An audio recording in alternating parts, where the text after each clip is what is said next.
এটা দেখতে বড্ড ভালো লাগে যে আমার বান্দা ছোট হয়ে থাকতে চায়। মান তাওয়াদা তারাফা, যে নিচে নামতেছে আল্লাহ টাইনা উঠায়, আর যে উঠতেছে আল্লাহ থাপ্পড় মেরে নিচে নামায়। কথা কন।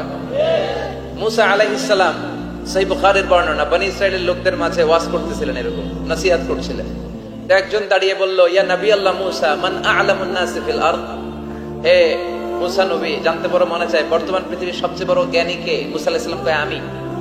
মুসা আলাইহিস সালাম কি বললেন? আনা। আসলে কথাটা ঠিক। আল্লাহ যখন যে নবীকে পৃথিবীতে পাঠায় তখন তাকে সবচেয়ে বেশি জ্ঞান দিয়ে পাঠায়, সে হিসেবে ঠিকই উনি সবচেয়ে জ্ঞানী। কিন্তু উনি এইভাবে নিজেকে সবচেয়ে বড় জ্ঞানী বলে দিবে, এটা আল্লাহর পছন্দ হয় নাই। আল্লাহ চেয়েছিলেন মুসা আলাইহিস সালাম যেন বলে আল্লাহু আ'লাম, আল্লাহই জ্ঞানী। সুবহানাল্লাহ কইবেন না? কিন্তু তা না করে উনি কি করলেন? যখন বলল সবচেয়ে বড় জ্ঞানী কে, উনি হুট করে কি বলে ফেললেন? আনা, আমি। আল্লাহ এটা পছন্দ করেনি। আল্লাহ ডেকে বললেন, মুসা, ইউ আর অ্যাবসলিউটলি রং, তুমি ভুল করেছো, তুমি সবচেয়ে জ্ঞানী নও, তোমার চেয়ে বড় জ্ঞানী আছে। সুবহানাল্লাহ পড়েন। তার মানে জানার কোনো শেষ নাই, জাননেওয়ালার উপর জাননেওয়ালা আছে। আর সবচেয়ে বড় জাননেওয়ালা কে? মুসা আলাইহিস সালাম রে আল্লাহ বললেন, মুসা, তোমার চেয়ে বড় জ্ঞানী আছে, তার নাম হচ্ছে খাদির। কি নাম? আরো জোরে বলেন, কি নাম? খাদির। উনি কোন জায়গায় বসলে ওখানে ঘাস লতা পাতা যদি শুকনো থাকতো, ওনার বরকতে ওগুলো সবুজ হয়ে যেত, এজন্য ওনার নাম খাদির। কিন্তু আমরা বলি খিজির। আমরা কি বলি? খিজির। আল্লাহ বললেন, ইযহাব ইলা মাজমাইল বাহরাইন, দুই সাগরের মিলন কেন্দ্র, ওখানে যাও, ওখানে যে এমন এক বান্দার সন্ধান পাবা সে তোমার চেয়েও জ্ঞানী। সুবহানাল্লাহ পড়ে। তাহলে আমি সবচেয়ে বড় জ্ঞানী, আমি আল্লামা, এটা বলতে পারে শয়তান। চিল্লা এখন ঠিক কিনা? এজন্য আমরা যেন নিজেকে নিজে সবসময় ছোট করে উপস্থাপন করি, তাহলে আল্লাহর দরবারে আপনি বড় হয়ে যাবেন। কথা বুঝতে পেরেছেন? আল্লাহ আমাদের সবাইকে কথাগুলো বুঝার ও আমল করার তৌফিক দান করুক। আমরা পড়ি আমিন। হয়ে যাবে। উনজুরু ইলা মান হুয়া আসফালা মিনকা, তোমার চেয়ে যে খারাপ অবস্থায় আছে একটু তাকাও না, একটু তাকাও, তোমার চারিপাশেই আছে। যে মুহূর্তে আমরা কথা শুনছি এই মুহূর্তে অনেকে হাসপাতালের বেডে শুয়ে শুয়ে চিৎকার করছে, মৃত্যুর প্রহর গুনছে। ক্যান্সার, দুরারোগ্য ব্যাধি, যার নাই কোনো অ্যান্সার। আমার বাড়ি নাই, আমি বাড়ি চাই, গাড়ি চাই, আরো টাকা চাই, আরো পয়সা চাই, আরো খ্যাতি চাই, আরো অনেক কিছু চাই। ক্যান্সারে আক্রান্ত রোগীটা কিচ্ছু চায় না, খালি বাঁচতে চায়। ওর বাঁচার বড় শখ, এই সুন্দর মায়ার পৃথিবী ছেড়ে ওর চলে যেতে মনে চায় না, ও শুধু বাঁচতে চায়। কিন্তু আমাদের এটা লাগবে, ওইটা লাগবে, ওইটা লাগবে। এজন্য ক্যান্সারে যারা আক্রান্ত একটু তাকান না, হাত নাই পা নাই, একটু তাকান কিভাবে তারা লাইফ লিড করে। শেখ সাদি বালাগাল উলা বিকামালিহি একটা কবিতা লিখে বিখ্যাত হয়েছে। পার্সিয়ান পয়েট, ইরানি কবি।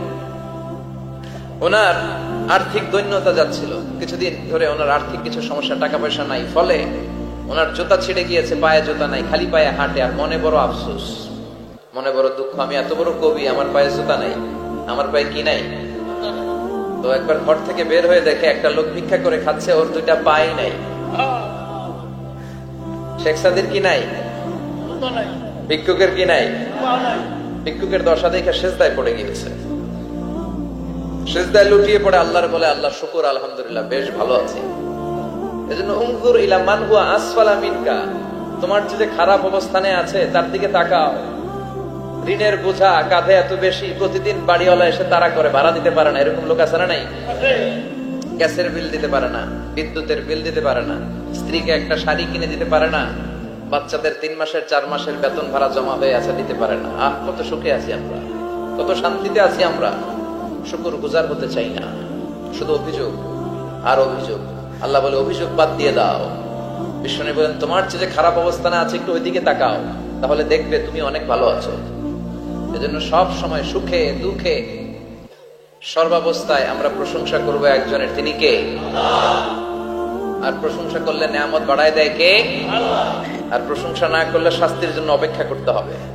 যাহারাল ফাসাদু ফিল বাররি ওয়াল বাহরি বিমা কাসাবাত আইদিন নাস, জলে স্থলে যে জলোচ্ছ্বাস, ভূমিকম্প, অগ্নিকাণ্ড, খরা, দুর্ভিক্ষ এগুলো চলে, এই মহামারী, নানা ধরনের নতুন রোগ, এগুলো আমাদের হাতের কামাই। এগুলো কি আমাদের হাতের কামাই। আমরা যদি আল্লাহওয়ালা হয়ে যাই, আল্লাহর জামিনে যদি আল্লাহর দিন কায়েমের চেষ্টা করি, আল্লাহর দেয়া কোরআন অনুযায়ী যদি জীবন চালাই, আমাদের জীবনটারও শান্তিময় করে দিবে কে?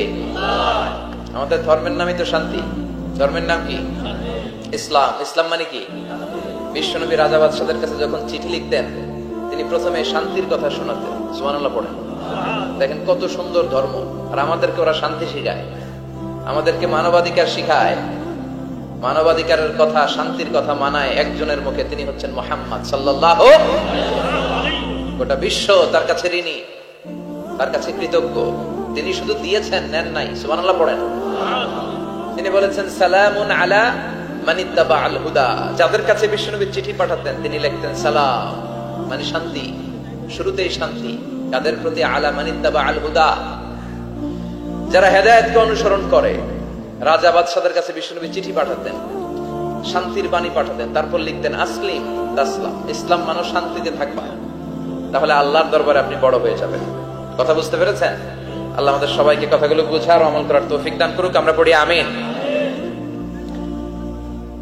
কি হয়েছে ওখানে? মানুষ জায়গা হয় না? আচ্ছা জি, ভলান্টিয়ার্স যারা আছেন তারা ওই যে কাপড়গুলো খুলে দেন। খুলেই তো দিছে, তারপরেও জায়গা হচ্ছে না। কি আর করবেন? একটু কষ্ট করে শুনতে হবে। কষ্ট আছে যেখানে, সওয়াব আছে সেখানে। তারা শুনলে বেশি সওয়াব, তো ওনাদেরকে বেশি সওয়াব থেকে বঞ্চিত করবেন কেন? সওয়াব নেই কোনারা, আপনারা সওয়াব নেন, সওয়াব পাবেন ইনশাআল্লাহ। কষ্ট হচ্ছে না তো? এই মাহফিলে একবারে বসে যেতে হয়, টানা হিচড়া আমি করি না। টানা হিচড়া করলে ক্যামেরাওয়ালারা উল্টায় পড়বে, ক্যামেরাম্যানরা, তারপর একটা বিশৃঙ্খলা সৃষ্টি হবে। এজন্য টানা হিচড়ার দরকার নেই। যে যেখানে আছেন থাকেন। আবহাওয়াটা খুব সুন্দর আবহাওয়া, গরমও না ঠান্ডাও না। কি বলেন?